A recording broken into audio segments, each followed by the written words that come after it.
I'm Laura Marsh, a field biologist and avid conservationist. I know firsthand that finding wildlife work is tough. You're often underpaid, undervalued, and burnt out.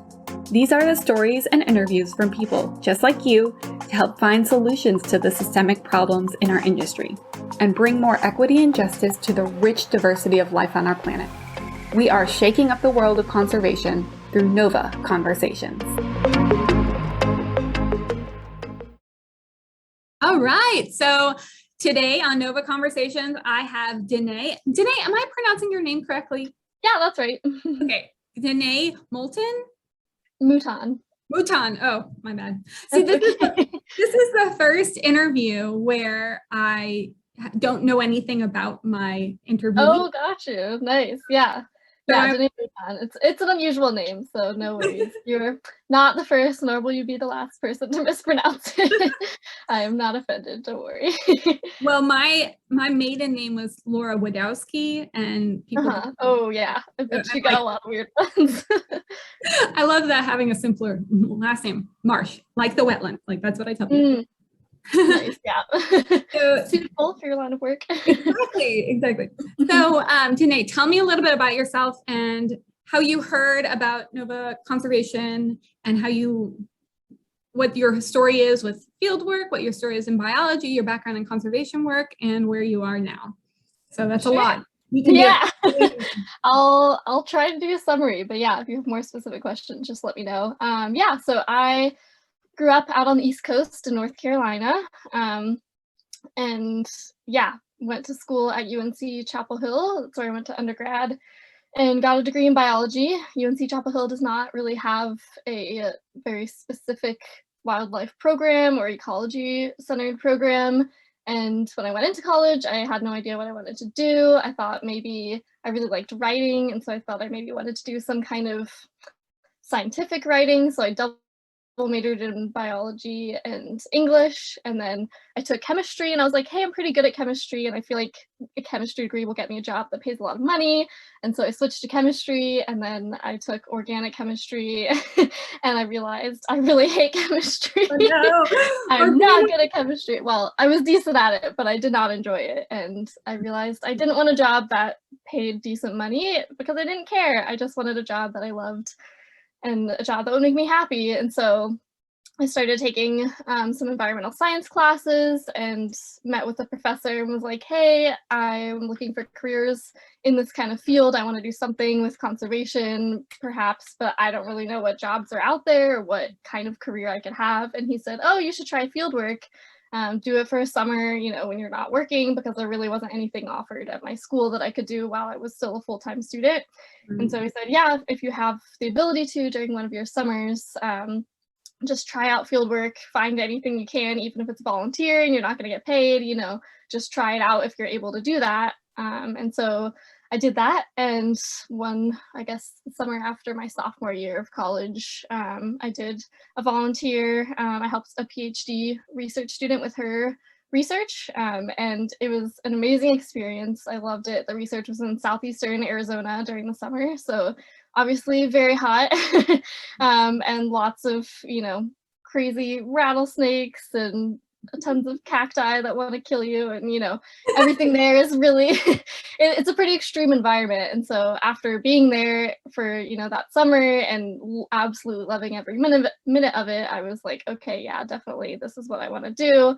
Were you getting paid doing that job? No.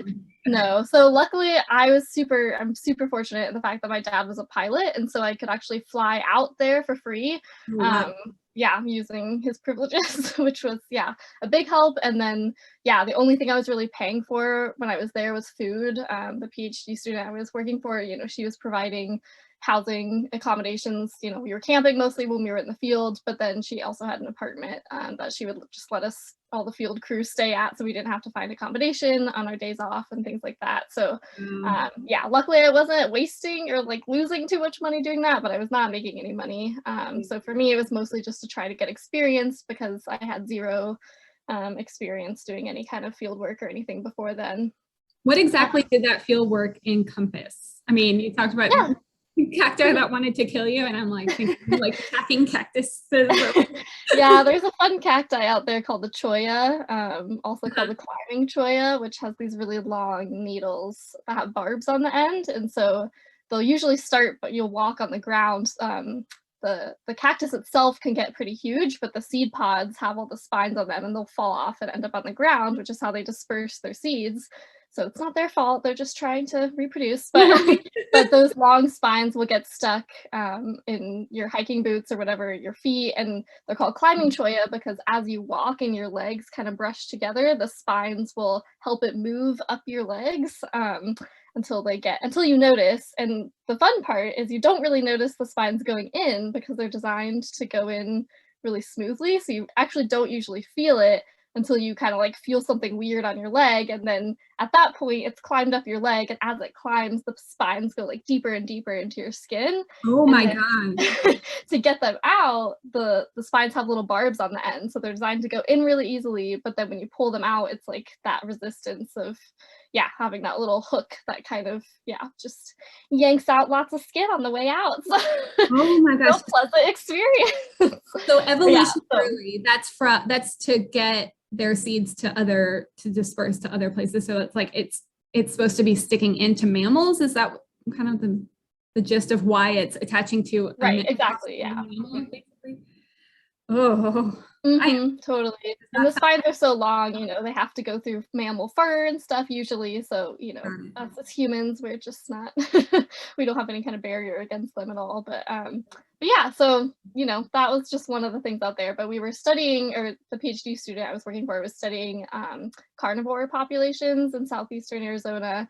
And her research was trying to determine, what locations have the highest species diversity, and then also relating that to human presence in the area to see if that had an effect on either abundance of species, individual species, or overall species diversity and things like that. So it was all like remote sensing work and stuff. So, we did see our study species from time to time, but a lot of it was like using track plates and camera traps and things like that to record all the species. So yeah, still got to see lots of cool animals and lots of cool wildlife. But yeah, what so was that the study species?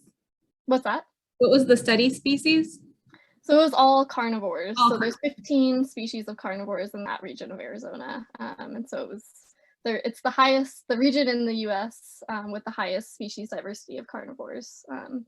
Than anywhere else, which Really is weird because you would think like, oh, in a desert there's less diversity because it's really barren and hard to live there, but it's a really high diversity area. Oh, that's interesting to me ecologically. Fascinating. Okay, that's really cool.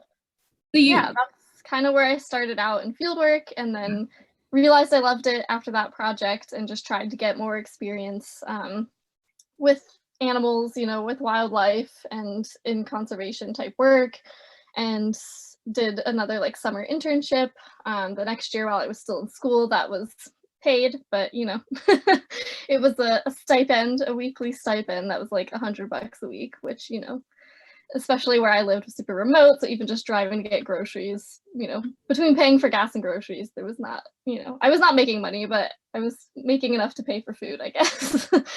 So that was a great opportunity too. And then after I graduated, I just started looking for any jobs I could find doing field work with any species really. I kind of, actually in Arizona, one of the techs that I worked with, she was super into birds and birding. And so I kind of got into conservation. I was obsessed with wolves and large carnivores, and that's what I really wanted to get into. But then I just realized there are so few jobs working with large carnivores, and it's super competitive because everyone wants to work with wolves and other carnivores. They're super cool.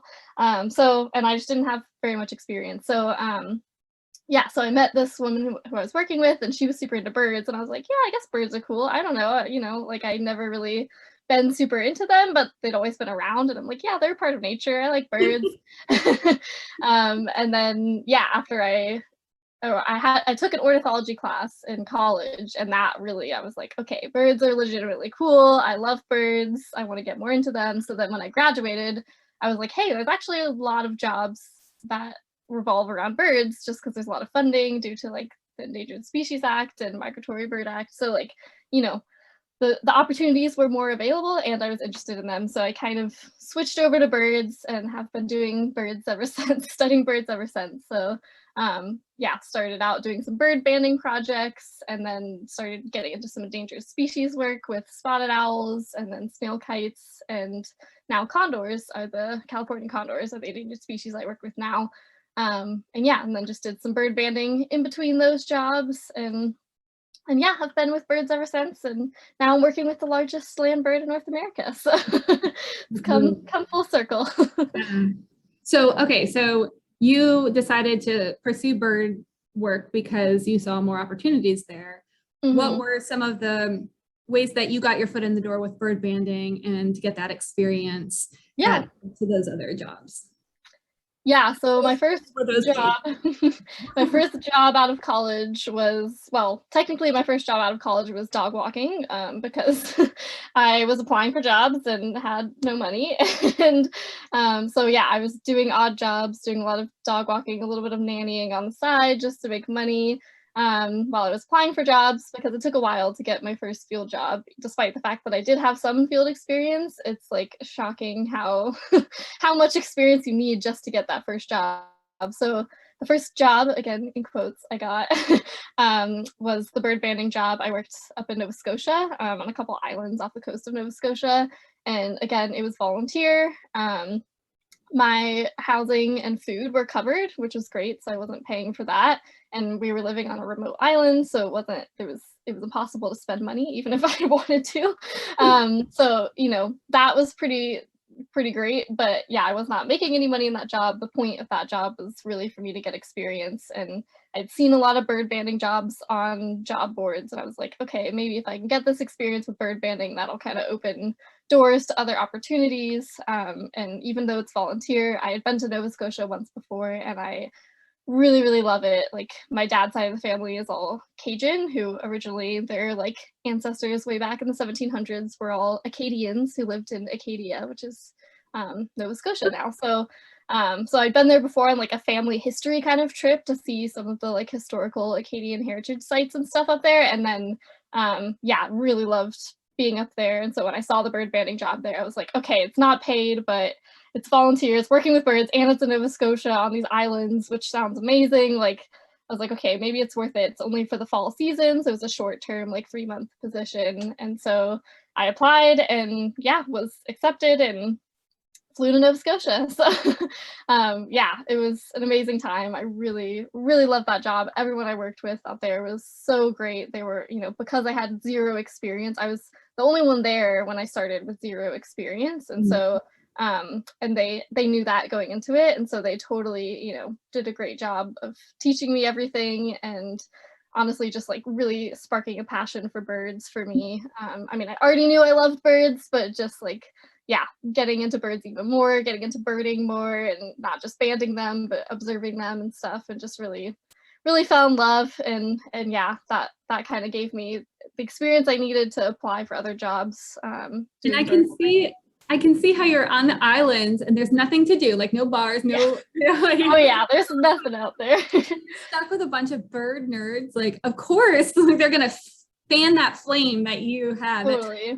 Like a passion for birding and seeing all these rare species and getting into, like, once you get your hands on a bird, I think that changes something in you, like something clicks, and all of a sudden you're like, oh, this is a tangible connection I can have with living creatures. And yeah, there's just something fascinating about bird banding and seeing them up close and handling them and seeing how their feathers work and all the intricacies and the details. Yeah, it's definitely, you know, it's a big learning curve. And you know, I always did really well in school, but now I was going into a field where I was, you know, didn't necessarily need that school knowledge. I mean, you know, you didn't have to be good at academia to bird band. It was more about like using those, you know, hands-on skills and stuff, and that I really enjoyed that. Like, that's what I fell in love with about field work. And yeah, just being out, like the islands that we lived on were just, I mean, phenomenally beautiful. And there was 2 different islands, and one of them you could see the mainland from, so you were like, okay, I'm not totally you know, I can see it in the distance, I'm not like out here by myself. But the other one was farther offshore, and yeah, it was just amazing. Like, yeah, it's probably like the healthiest I've ever felt in my life. And yeah, I Mm, was just so disconnected from the outside world, but at the same time, like really connected with the people that I worked with, like had this great friendship and camaraderie with them. And then also just loved the work that I was doing and got to see so many different species. There's, because we were kind of out on the coast and on these islands, there was a lot of like migratory stopover for tons of different species. And yeah, just got to see so many cool birds that I would have some species of which I've never seen, again. And so yeah, it was such a good opportunity, and I'm privileged that I was able to do that job because I was working for no pay, but yeah, it was totally worth it, and I'm so glad, yeah, that I did that. yeah, it's good to acknowledge that privilege. I mean, Hmm. I feel that all the time of like, okay, the only reason I can even be doing stuff, some of the things I'm doing is because of this privileged background. So Hmm. it's true. And so speaking to that a little bit, Hmm. you felt like, it sounds like you felt like overall your experience up in Nova Scotia, where even though you weren't getting paid, you had a place to stay. It was a really cool location. The species were amazing. The crew was amazing. You learned so much.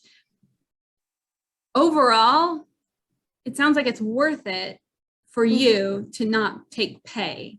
And Right. so I guess my question is like, how do you think other people who can't afford those experiences can get to have the same kind of wildlife experiences that someone like us can have? Like, and I don't expect you to know and have an answer. Right. This is the stuff I've been thinking about almost nonstop. Yeah. Is how can 100%. we even out the playing field, so to speak, so that's not just the typically white, typically privileged people Hmm. who are in this industry? What are some solutions we could find to even this out?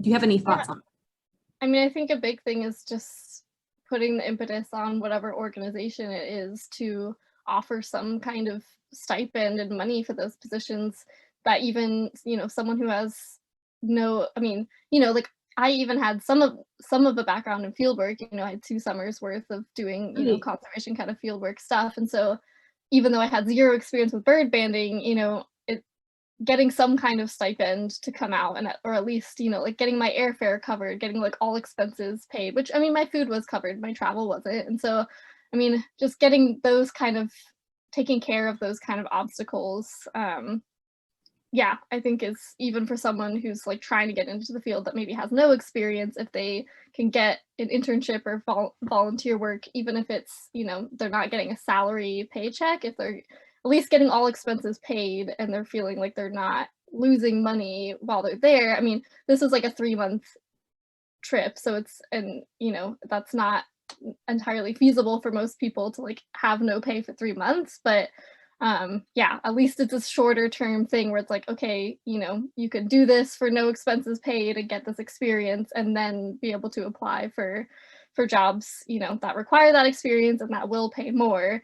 That being said, like there, even as I had that experience and then was applying for other jobs, like they were paying, but they still weren't paying, for the amount of experience I had and all of the months that I had accumulated without pay, then to be applying for jobs that did pay when that pay was still, you know, not what I feel it should have been at, and not what I think most people feel it should be at, to the level of yeah, your to compensate you adequately for your experience. And I think that's, most of that is on those individual organizations to make that a goal, to offer a living wage and a livable salary.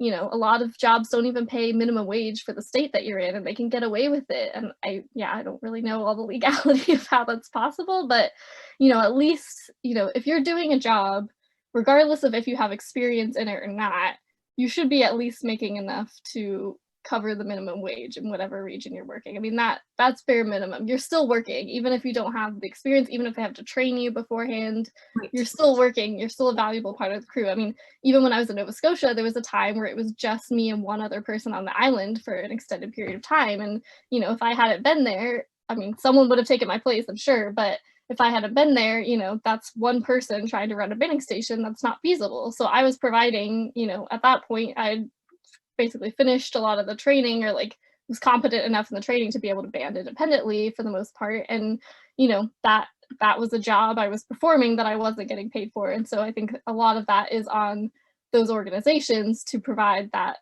money. I mean, there's not a lot that you could do when you're someone who's applying for those positions and you don't have experience. You can't say like, okay, I'll come on your project if you pay me money. Like they're like, okay, no, we'll just find someone else who will do it for free, because there are people who will.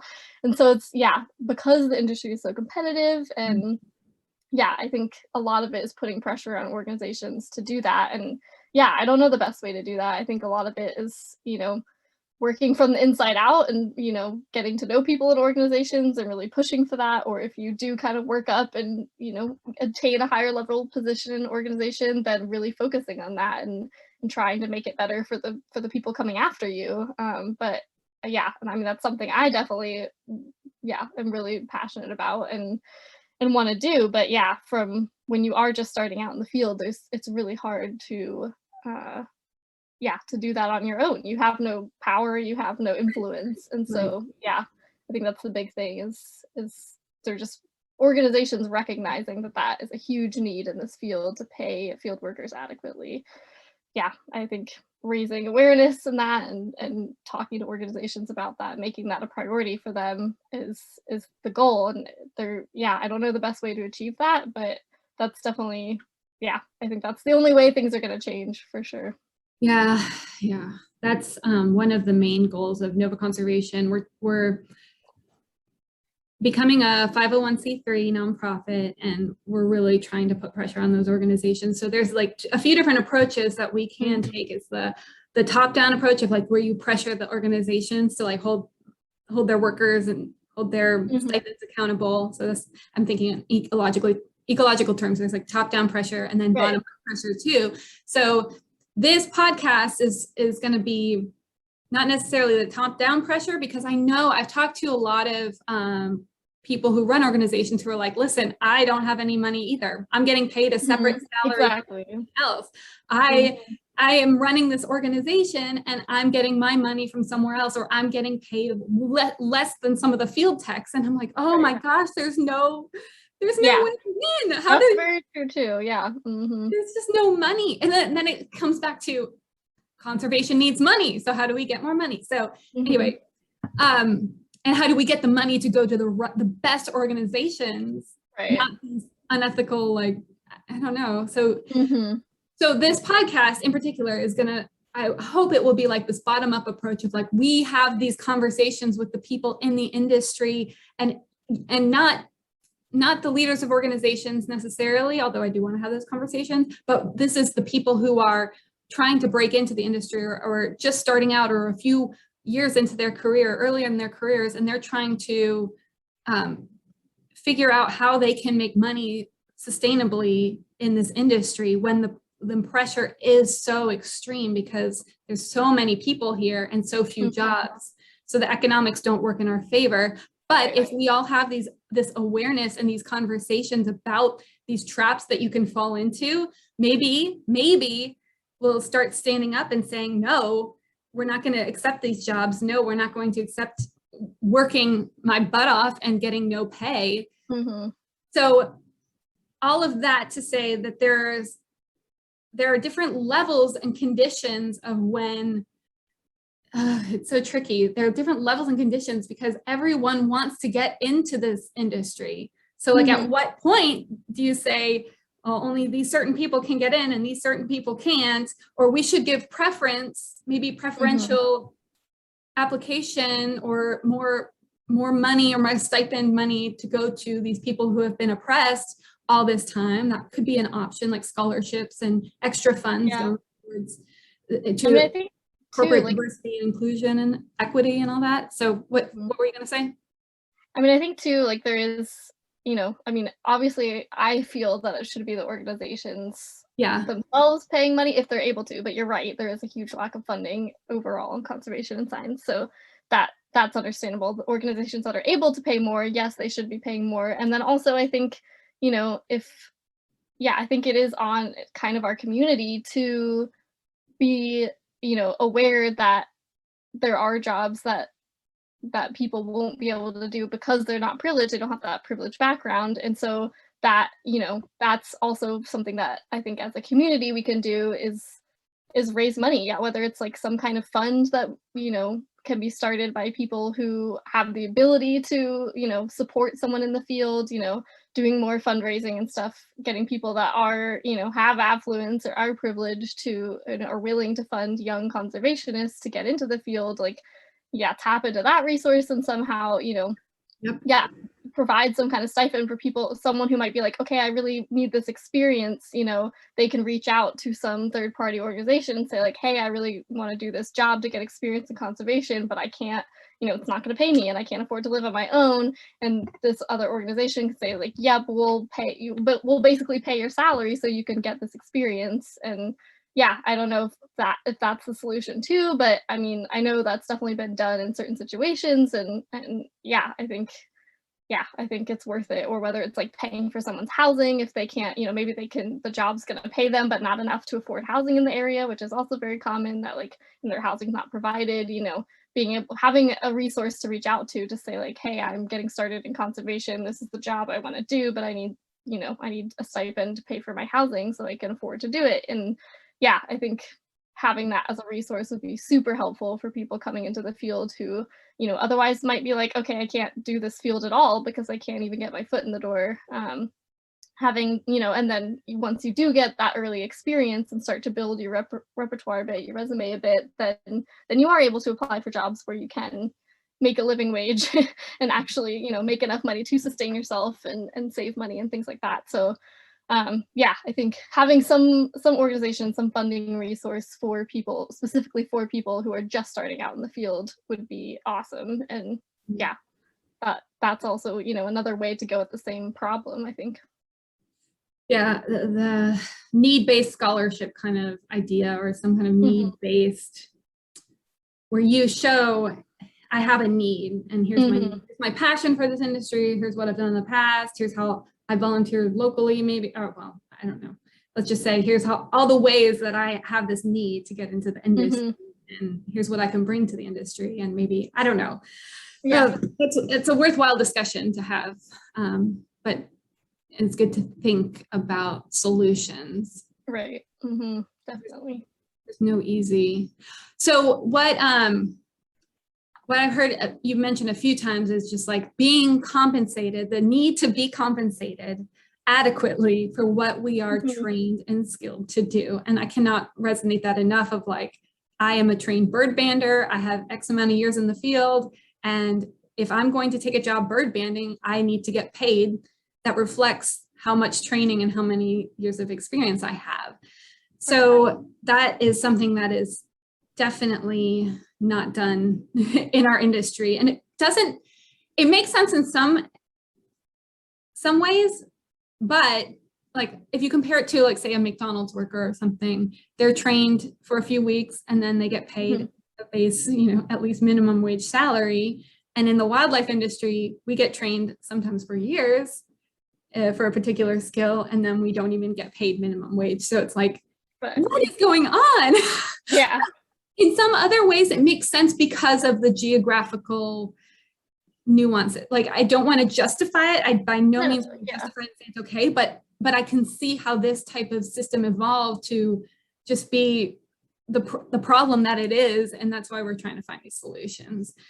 Because people, and it's hard too, because people in this field, I mean, we're all super passionate about what we do. We're not in this field to make money, no one is in this field to make money. No one is in this field to, have some like to get fame, or like, I mean, maybe some people are. I don't think so though. I mean, everyone I've worked with they do it because they love wildlife, they love conservation, they love ecology, some aspect of the environment that they're interested in, and that's why they do it. Like, yes, but those people still deserve to make a living. They still deserve to survive and be able to, have their basic needs met financially. And yeah, that it's unfortunate that like some of the most passionate and like dedicated people that I know are people in this field who are, they're not getting paid to do the jobs that they love, or they're not getting paid adequately to do the jobs that they love. And I have friends who have been in this field and then have switched to other fields because they can't afford it anymore. And it's heartbreaking because, this field is losing a lot of people because of that. So many passionate, skilled, and dedicated people because of that. And yeah, that it's infuriating and and disgusting. It's not the way it should be, but it unfortunately is. And so, yeah, I think it's on those of us who are still in the field, still working in the field, and people who have the ability to support the field outside of the field to work on a solution towards to solving that problem. Yeah. Right, and that's actually that's a great segue. You didn't even know it was going to be a good segue. I can talk about a few other things that you're a podcast interview extraordinaire. I started Nova Conservation because I thought I was going to be taking people on eco trips to do this biological work, because as a biologist, I think the work we do is so incredible and awesome, and I want to bring people out who can't afford to do those trips, and then that money would go and help the researchers and help the techs, the conservation community, and help that institution that's doing those trips, right? Right. So then pandemic hit. Then I did a database of all these opportunities, trying to put them in one place so you could easily find them. And then the feedback I got from that was, well, this organization is still unethical because you have to charge to pay. They charge to pay for this trip, or they charge to pay for this training experience and a bird banding apprenticeship in South America. So, and I was like, oh my gosh, there's the ethics, like ethics are so entangled and tied up in everything. And I was like, I know no one is perfect, but like I was trying to just clearly avoid any like unethical, like blatant unethicality, you know, but there are definitely different levels and nuances to all of this stuff. Because if you can't afford to train in a certain place and you can't afford to work for free, then that leads to these diversity inclusion problems down the road. So all sorts of trickle down effects that I'm now realizing is a bigger beast than I ever would have thought, hence this podcast, hence turning into 501c3 nonprofit. All that to say, so Nova Conservation is now on the nonprofit track, so we can be the separate third-party entity. And simultaneously, I'm going to be starting my original vision of some kind of biological travel experiences for the people that can give the money back.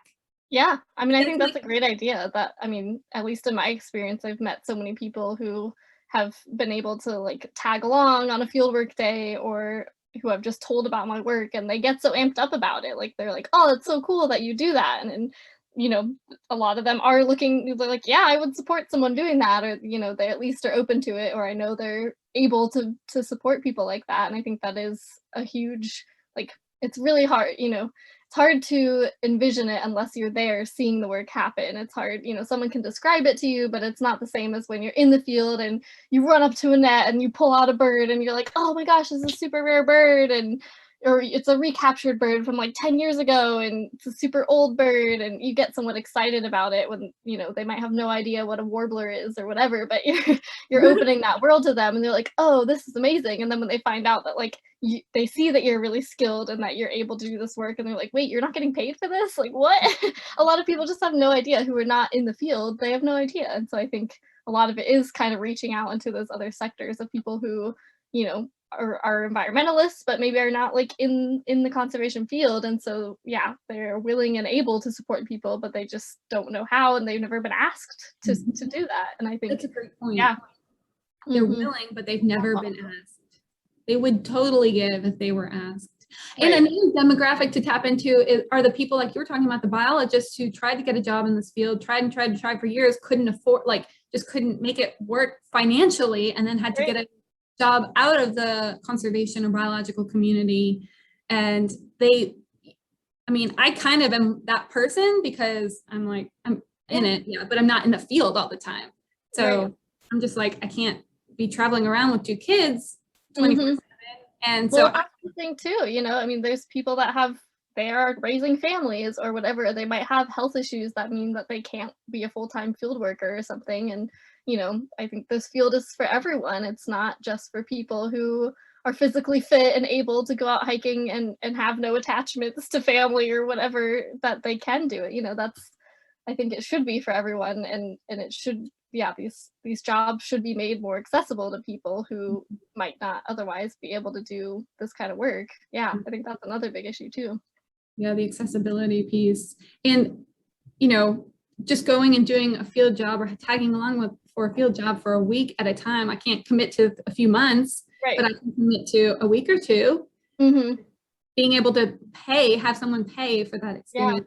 So the demographic of like someone who's interest in conservation, but doesn't really have any biological experience. But then there's this also demographic of people who are interested and have this biological background.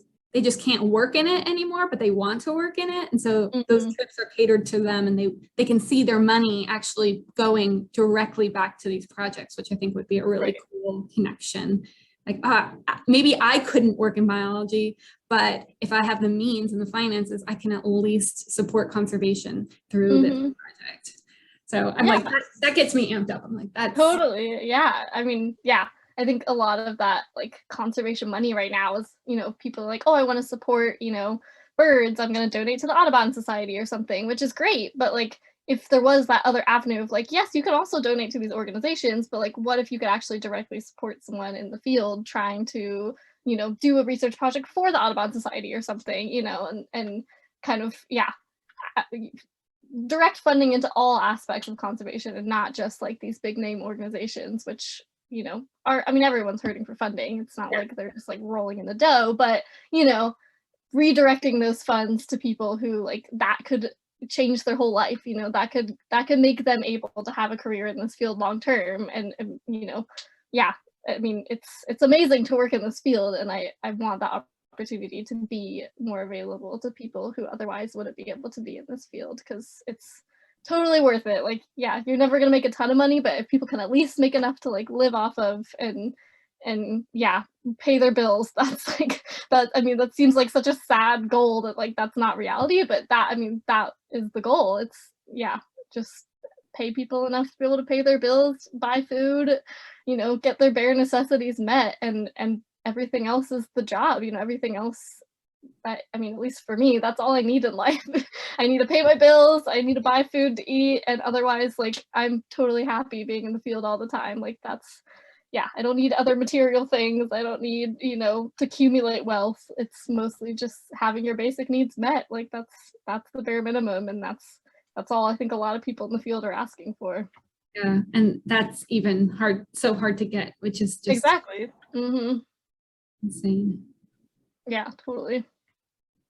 So, so you worked with spotted owls some, and now you're doing work with California condors. Tell me a little bit about maybe, well, your work with spotted owls, if you want to talk about that, or your current work and what you're doing. Yeah, I love both species a lot. Yeah, so after I did the bird banding job in Nova Scotia, that gave me the experience, somewhat of, bird-related experience to apply for a spotted owl internship. So I got that, moved out west to California, fell in love with being out west, and fell in love with spotted owls, and wanted to stay out there. And yeah, the owls are amazing. I mean, yeah, I'm sure people in this field have noticed, but there is a lot of jobs that relate to endangered species because of the Endangered Species Act that gives a lot of funding usually to study endangered species. And so once I kind of got that experience with spotted owls, which are an endangered species, are covered under the ESA, then after that I was like, okay, I have all this documented experience being able to follow U.S. Fish and Wildlife Service protocols and all that kind of stuff, and so then could apply that to working with other endangered species, which eventually led me to California condors. But yeah, spotted owls are amazing. They're super cute. They're crazy birds. I love them. They're beautiful. I love them. I'm obsessed with them. I always try to ask this at the beginning of interviews, but do you have like a favorite fieldwork story that you want to share? Yeah. Anything that sticks out, like awkward or just funny or anything like that? Do you have anything like that? I could sit here for probably like a week and tell you all of the field story. There's so many amazing stories. It's very hard to like just pick one because there's so many crazy, like hilarious, weird moments that happen in the field. Share your favorites, like top 2 or 3. Yeah. I'll try. Well, I'll share one that happened super recently because it was a pretty exciting moment, and I have to give you a little bit of background so that it makes sense. But so right now I work with California condors. there are about 300 California condors in the wild right now, and so the population that I study is about 100 birds in size. Well, 90 birds right now, so it's a pretty small population. And so we have all the birds tagged. We know all of the birds very intimately. The reason why the birds are endangered, well, there are a lot of reasons why they became endangered in the first place, but the biggest threat right now to survival is lead poisoning. So they get lead poisoning, and lead poisoning, as we know with humans, is pretty deadly. Is that the lead poisoning from bullets? Is that? Yeah, it's mostly from lead-based ammunition. So lead's a really soft metal, and it fragments very easily when it hits a carcass or an animal, which is why it kills that animal very quickly, or is able to kill that animal. And so that's the primary metal that's used for hunting, and has been for a while now. Or yeah, any kind of bullet, whether you're using it for hunting or self-defense or whatever, most of them are lead-based. And so that's been a big focus, is trying to switch to non-lead ammunition, which is available but is more expensive. And so that, and in some cases it can be about equal price, but in a lot of cases it can be a bit more expensive, and it's just a new type of ammunition. It shoots differently, so people that are used to using lead, it's definitely a change. But anyways, all that to say, we know the birds super well.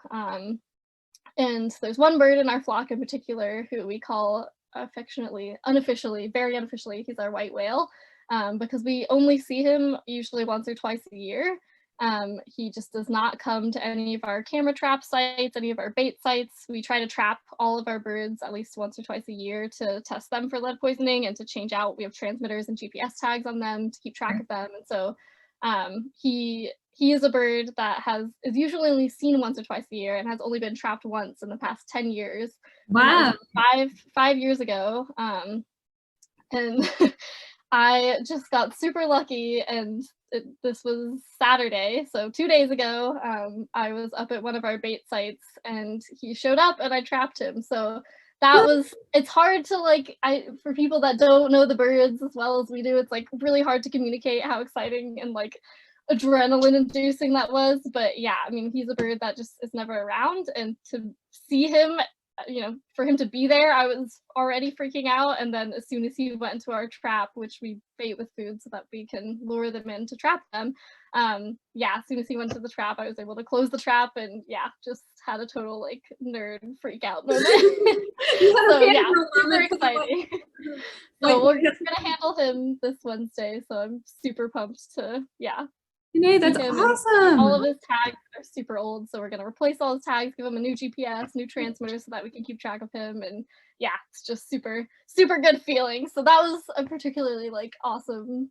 And even better because you're like, I was the one who closed that trap to get the like that. Yeah, I mean, it was sheer luck that I was just up there that day. I was up there for a totally unrelated reason. We weren't even trying to trap birds during that time, so it was like totally random. Yeah, and I think he knew, I don't know, this is totally just my personal opinion, but I feel like he knew that we weren't trapping anymore for the year, because we don't usually trap in the summer. It's really hot. And so it was just, I think he knew that we weren't supposed to be trapping, and so he came. But I don't know, who knows why he came by that day. But total luck that I was there. But I will definitely be gloating about that for for quite some time. It was pretty awesome. Anytime any of your co-workers or field techs or whatever does something, and you're just like, well, I caught him. Yeah. Condor number is 330. We refer to all the birds by their stud book number, so he's 330 is our white whale. That will forever be my greatest achievement. But but so anyway, that was just kind of a recent story. But there's a great tons of awesome field stories with condors, with spotted owls. I think some of my best stories with spotted owls, we occasionally used mice to determine locations of nests. So that's a U.S. Fish and Wildlife protocol thing. It's really humane for the mice, for anyone that's freaking out because mice are dying. They're feeder mice that we buy from pet stores, so they're usually going to be fed to snakes anyway, so they're not going to live a full long life anyway. And a death by spotted owl is very quick. But so we would occasionally, and we only used it sparingly when we absolutely had to, but it is part of the U.S. Fish and Wildlife protocol. So we would mouse owls. So just, when you're around owls that are very keyed into mice and are very ready to hunt. It's very exciting and very fun and very intense sometimes. And there was I worked on the same spotted owl project for 2 field seasons. I was an intern for the first season and then a technician just last year. And so I had 2 interns I was working with last year as their technician, and one of them was we had to mouse an owl to determine where this nest was, and the owl was there are certain owls that like we have to mouse not every single year, but often enough that they get kind of clued into us, and they can hear the mice. Probably we have kept carry the mice in our packs with us when we're coming into the field, and so they can, they have really good senses. They can hear the mice. They kind of know who we are. They see us around a lot, and so they'll get really keyed in. Can you describe the process of how that helps find the nest? Oh, yeah, sure.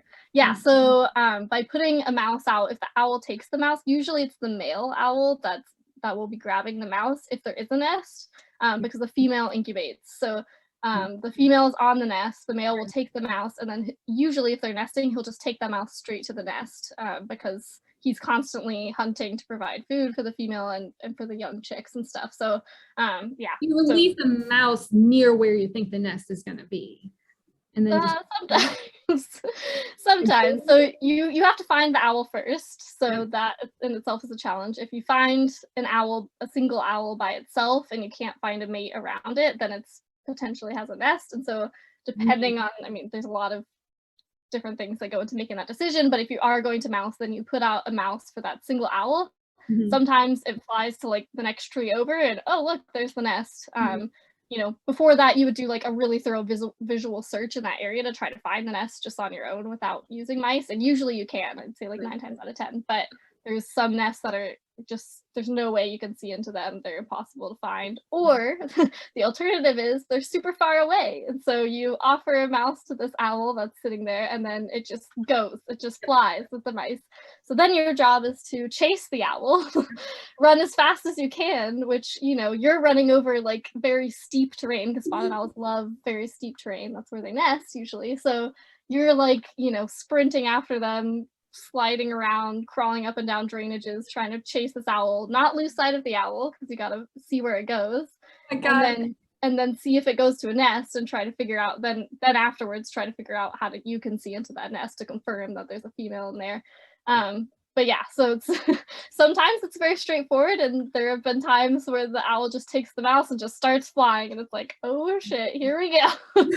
So yeah, it's always an adventure every time, and there are hundreds of stories I could tell about that. But there's this one story last year. The owl was, we had a pretty good idea of where the nest was, and thankfully the male owl hung out pretty close to the nest, so we weren't really expecting him to like take off and go flying, who knows where. So we were expecting it to be pretty straightforward, but he was definitely an owl that had been moused before, so he keyed into the mice. He knew what we were there to do. He was very like ready to go for a mouse. Like they do this really cool like head movement when they're like trying to like size up their flight pattern and stuff, and like how they're gonna go after their prey. So he was like doing that. And the intern I was with, it was only her first or second time mousing, I think, so she had not had a lot of experience with it, and she had not had experience mousing an owl that was that like keyed in. Like sometimes they're super bored and they don't even care. They're like, you have to like make squeaky noises and like try to entice them to come down. But this owl was like ready to go. Like he was very interested in what was happening. And so I was like, she was getting a little nervous. She's like, is he gonna like, fly at us? Like, is he gonna wait for the mouse to get put out? And I was like, oh yeah, he's fine. Like they don't go for humans. Like they'll wait. Like they know what the mouse is about. Like I'm telling her that. And then I was kind of between her and the owl. And so she was, I don't know, she was like looking for a good spot, because the other thing too is you want to find a good spot to put the mouse out so that it doesn't like run into the duff layer and get lost in the leaves and then you lose the mouse. Right. So usually you put it on kind of like a prominent like log or something that's like above the ground, and that's also easier for the owl to come and get it then. So she was trying to find somewhere to put the mice out. And I see the owl like really like clued into her and like looking like it's like about to fly, and I'm like, this is kind of weird, like usually they're not this aggressive. And then I look over at her and I see a mouse on the outside of her pack like crawling up the side of her pack. And what had happened was like normally we keep all of the mice in this little like travel carrier, like a little plastic cage that you've seen in like pet stores and stuff.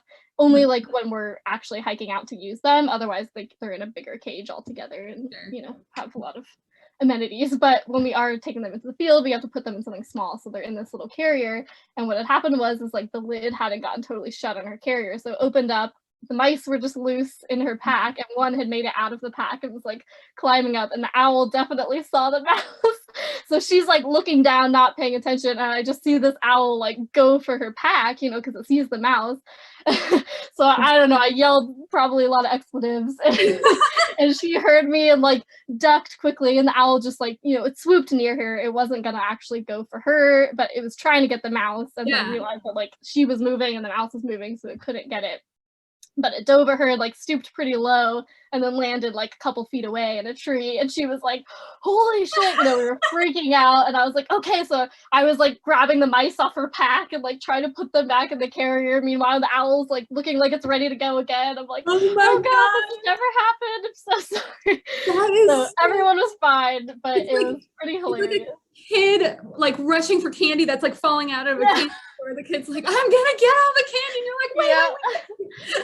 Or like a dog, or you like drop food and the dog like instantly goes for it. And you're like, no. Like, it's one of those moments where it was like, oh no. And we got all the mice. We moused the owl. He took it straight to the nest. We confirmed where the nest was, and overall it all worked out. But it was pretty. And the moment, it was terrifying, especially for her, I'm sure, because the owl was like going straight at her, and she probably had no idea what was happening. She didn't know the mice had gotten out because they were all in her pack behind her. So it was hilarious and really like adrenaline inducing for a couple seconds, and then we were dying laughing about it later. But, so crazy stuff happened. That is a great story.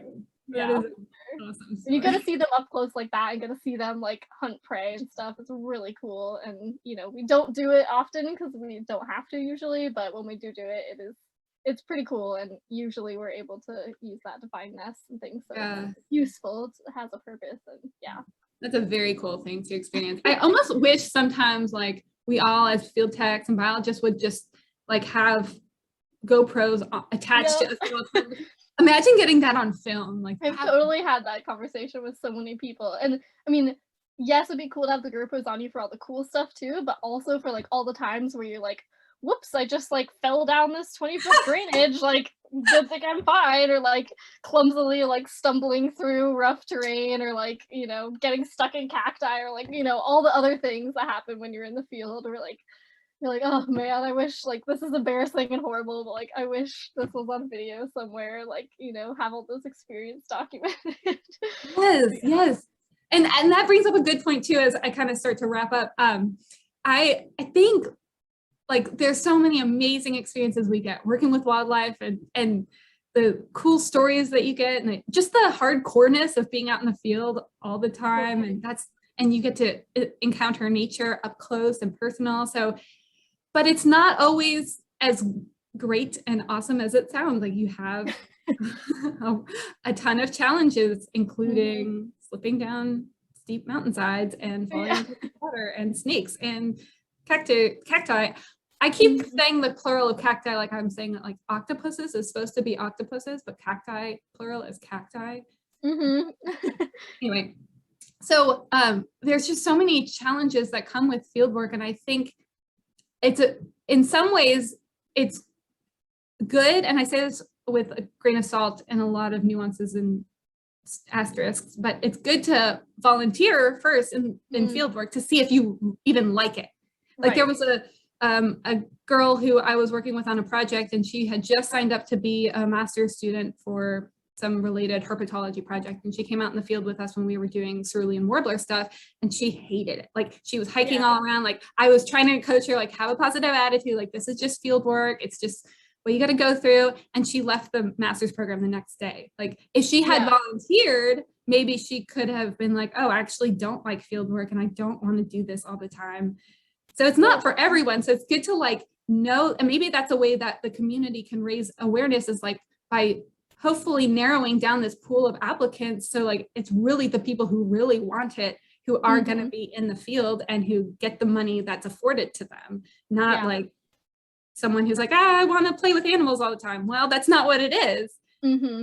Like Yeah, just and I always tell people that if, any like friends or people that I meet who are like trying to get into this field and they're like, "Oh, I really don't have experience with like endangered species, but I want this job," or "I really don't have experience with mammals, but I want this mammal job." I'm like, most employers don't really care. They're gonna have to train you anyway on whatever you're doing, unless it's like bird banding, which is kind of universal. But a lot of projects, like everyone's gonna be a little bit different. And so like even working with spotted owls, every spotted owl project is a little bit different. So they're gonna do things a little bit differently. So like regardless of even if I've had like 7 seasons of spotted owl work, if I go to work at a completely different spotted owl program, I'm gonna have to be trained a little bit on like what their protocols are. So most employers are expecting that. But if you can prove to them that like, okay, I have not worked with birds maybe at all or spotted owls at all, but I have this experience working with herps or something or snakes or whatever, whatever, yeah, whatever you have experience with, or maybe you had experience doing like vegetation stuff, like I was doing fire clearance for this ACE crew or something, if you have experience showing that like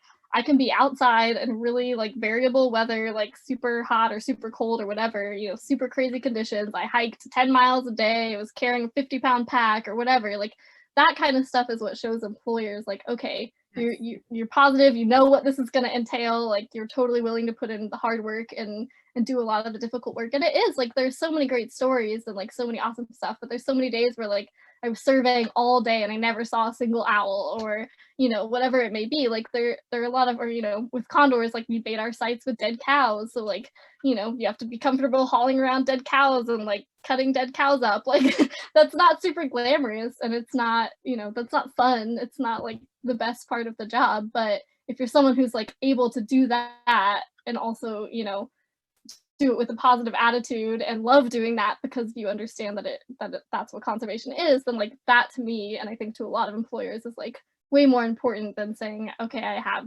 7 seasons of this exact experience, like I know what I'm doing kind of thing. And yeah, I don't know, at least from my perspective, that can be the best thing to emphasize if you are someone who's applying for jobs and not really sure how to like go about expressing your qualifications if you don't feel like you're super qualified.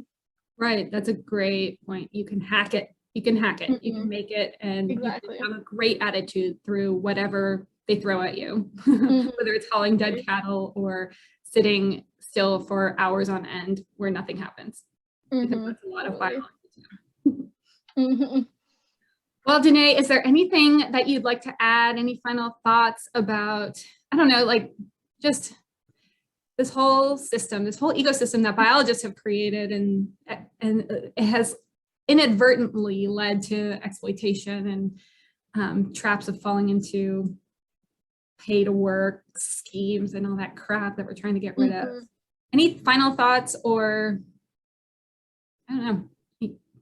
Yeah, I mean, I don't know. I think we talked about a lot of the big issues and stuff. And I mean, I guess my big thing that I want to leave off with is just like encouraging people. I mean, there's a folder on my computer that has all my old job applications in it, and there are literally hundreds of job applications in there. And I think, besides the money, besides all the financial aspect of things, that is one of the biggest impediments to coming into this field is you might have to apply to 50 jobs for one field season to hear back from one person, but all it takes is that one person to say yes.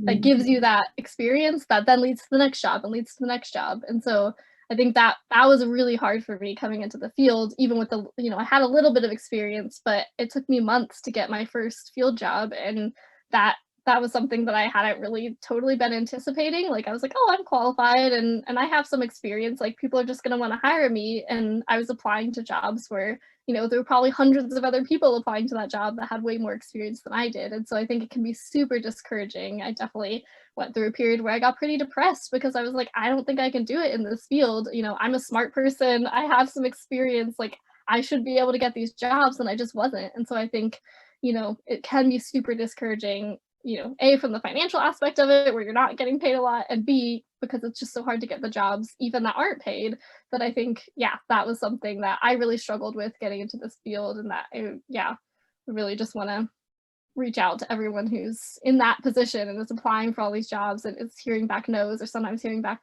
most of the time, hearing back nothing at all, and just to, keep at it. If this is something you really want to do, keep pushing forward. It is hard, it's difficult, there's a lot of challenges, but it's definitely worth it. And if you could just get that one job, even if it's like something totally, like I definitely want to work with wolves like I did. And then I was like, well, I'll try birds, like even if it's not something that you think you want to get into, like A, you may discover a passion for something that you didn't know you had, or B, you can meet people in that job that will then lead you into a job that's more what you want to do. And so it's really just about getting your foot in the door and just, yeah, taking care of your mental health and really trying to stay positive and just know that there are people out there who support you and think that you're valuable and that your skills and your passion is valuable. And even if it seems like employers aren't recognizing that, like there are other people in this field that do, and it takes time to find those people, but yeah, it does work out, and those opportunities are there. They're just really hard to find,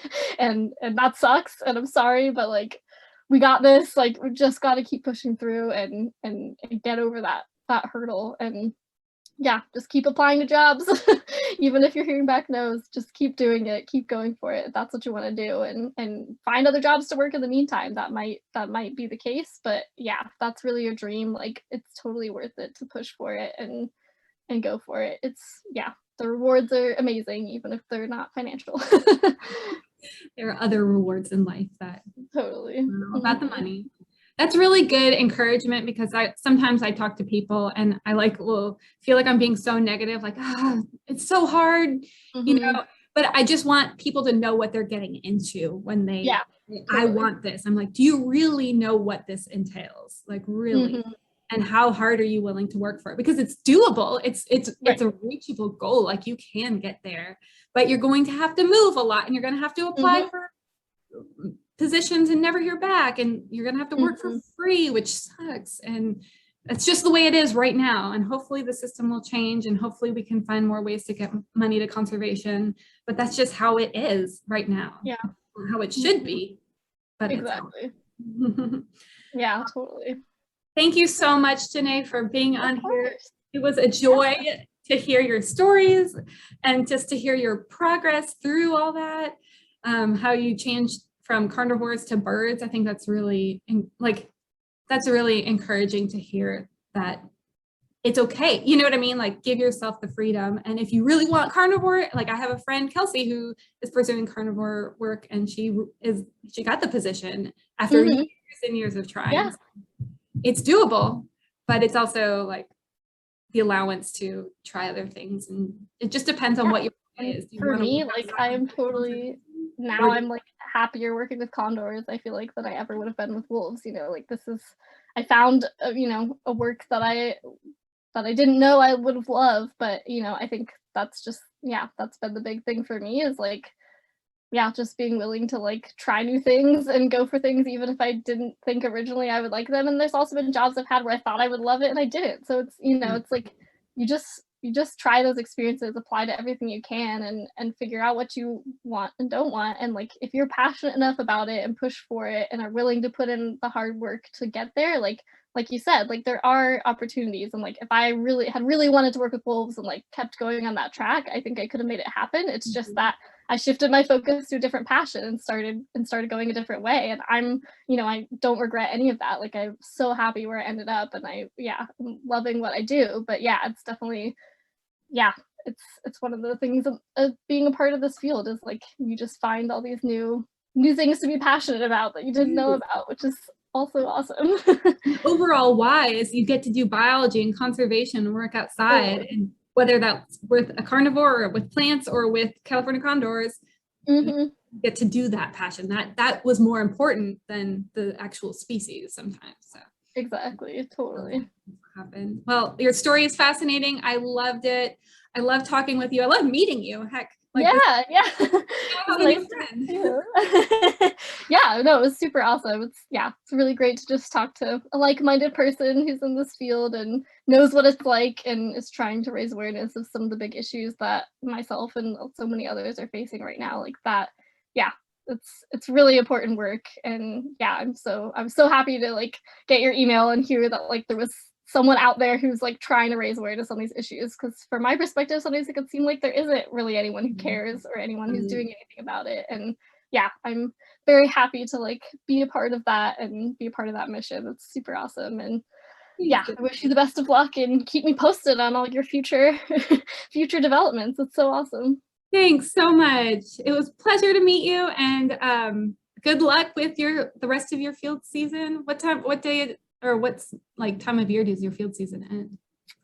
So I'm year round right now. Really? Yeah, I'm in a temporary like year round position. I just applied for a permanent job with the condo program here, so we'll see. But but yeah, so still like semi-seasonal, up in the air. But yeah, thankfully have been here for almost, yeah, I guess as of this week, a full year I've been here. So yeah, it's the first time, the longest I've been anywhere. So it's pretty awesome. That interview and you're like, I caught Condor 3:30. Yeah. I know. I wish I had interviewed for the position after that. I had already interviewed for it. Oh no. Man. That would have been such a good, like, tell us about experience you're really proud of. Like, name drop that. But yeah, I missed opportunity, but we'll see. Well, good luck. Good luck. Thank you. Yeah, thanks. And yeah, good luck with everything on your end too. So nice to meet you. Yeah. I'll talk to you later. Bye. Okay, bye.